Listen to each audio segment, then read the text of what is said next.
Hey, what's going on, guys? It is Attack User here, and today I'm gonna be bringing you another life story.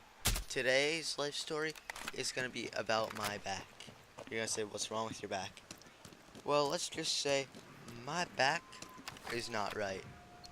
So, about 2 years ago, from when I'm recording this, I was diagnosed with scoliosis. If you don't know what it is, it's when your backbone gets curved, I guess you could say. Like not like a slouch, but off to the sides. And it basically can ruin your life. It could cripple you in the long run. It could uh, give you extreme amounts of pain. It could make you like feel like a horrible amount of pain just doing simple tasks. Like, I know I went to a dance like last year, I think it was, before I had surgery, and I was wearing a tux. So the jacket would pull my shoulders back, and it would hurt so bad because it would be pulling my shoulders, and my shoulders didn't want to go because of my back being the way it was. The jacket was also fairly tight because of it being so tight from me being shortened because my back was that curved that it made me shorter, which also made me seem to be fatter. Now me, I'm a very not well, I guess I'm not very small. I'm about 5'6" or 7" now, maybe even taller than that. And I I was like 5 foot almost at that time because of my back being curved. So what I did was I had to get a surgery, which basically makes my back go straight now, rather than being a curved like mess. And I found that horribly uncomfortable to like feel sometimes. Now me, the doctor was surprised. He was like, "Well, you should be feeling extreme amounts of pain because I um I had a really bad curve. Like it there was only like one or two cases that were worse than mine that this doctor had ever treated, or anybody in that hospital had treated.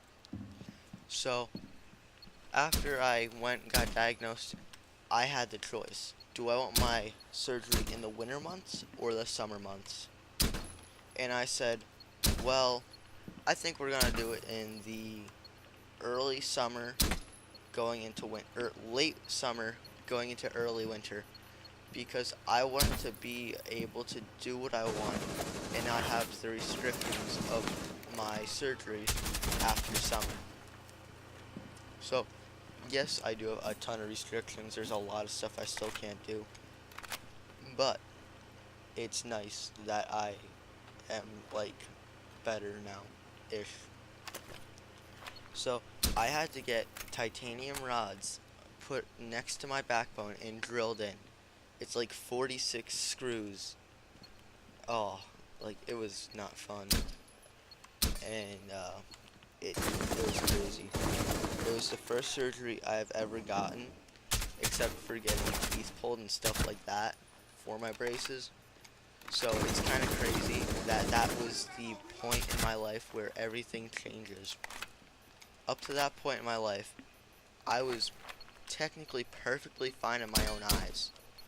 I didn't like have any problems, and then it all just changed. It was over. Any sort of falling, jumping, crazy stunts I could have done, like jumping out of a moving car or something, I can't do no more because of my back being the way it is. I can't even like jump on trampolines right at this point. Might in the future, but I don't know if I can now. There's no possible chance of me joining any part of the armed forces, except possibly being a mechanic or something in those orders, but I've only heard little bits of that. I mean, I am only 15, so, well, I'll be 15 soon, but, you know, it's kind of like, huh, so much has changed, so much is different for me now because I'm not how I was. Now I have this crazy scar, this crazy thing that changed me, and this crazy, like, adventure to tell. You know, I had to go, and I was at this hospital numerous times before I had surgery because I had to get x-rays, MRIs, stuff like that. Like, I had to get all kinds of, like, medical scans and checks, and I had to give blood for the first time. That'll be a separate story, I think, because that was pretty funny. But, so, we're gonna fast forward now, because I only have about 6 minutes left to talk before I run out of gameplay.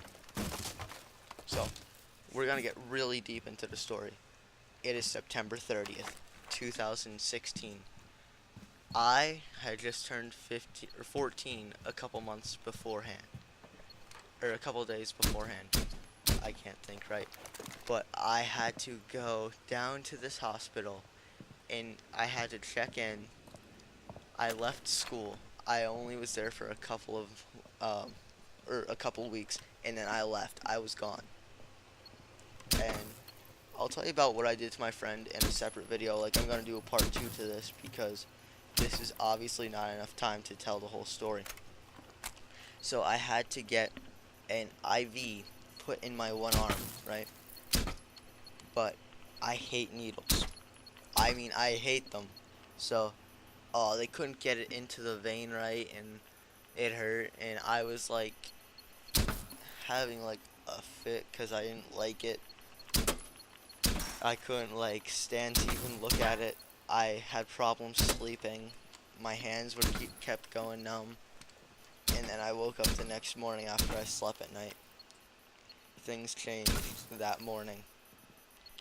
They had put me on all the medications to make me go to sleep right in the morning. I slept a full night. They woke me up at like 5 in the morning, and they wanted me to get onto the hospital bed, and they asked me, "Are you gonna run?" And I said, "No." And then they said, "Oh, well, you could walk." And I thought so many times about running. And then we got down to the room where I was going to be talking to my doctors that would put me under until surgery was over.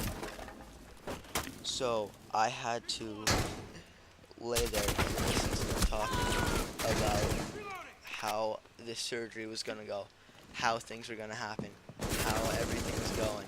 And I was freaking out. I was like, oh my god, I don't want to do this. I don't want to do this. And then I said one last word to my mom before I went in.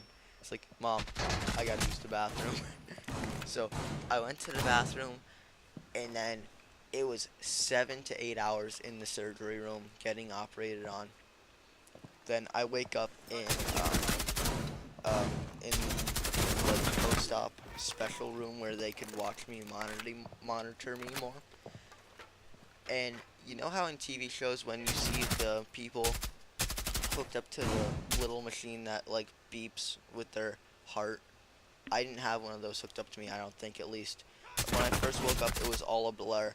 The whole second day was a blur, really.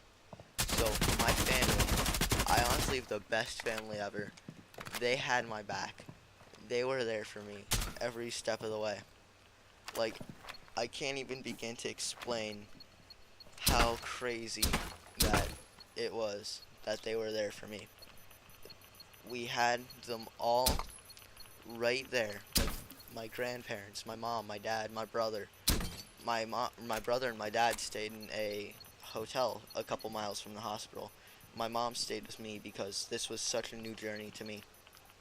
So, this is gonna have to be continued because I want to have a 2-part episode of something. So this is what's going to be my backstory. So if you guys enjoyed, hit that like button. Twitter, Instagram, links in the description below. Go leave a like on this if you want to see the other part. It'll be posted tomorrow no matter what. And comment if you enjoyed. I'm Attack Easer. I'll see you next time. There's about a minute of gameplay left. So I'm just going to let that play out, or 2. 1 minute. And I'll probably just talk the rest of the way. So, If you guys want to get in contact with me, hit me up on my Instagram or my Twitter because I do kind of check them. I'm definitely more active on Twitter, but I'm not active much. So I'm Attack Geezer. See you next time.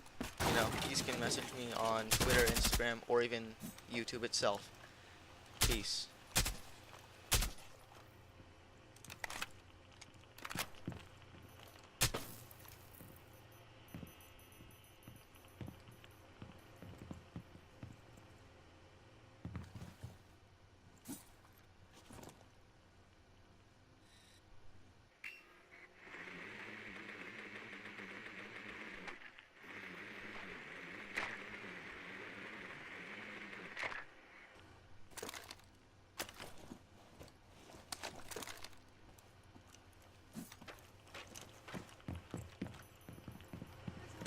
Three hostiles remaining.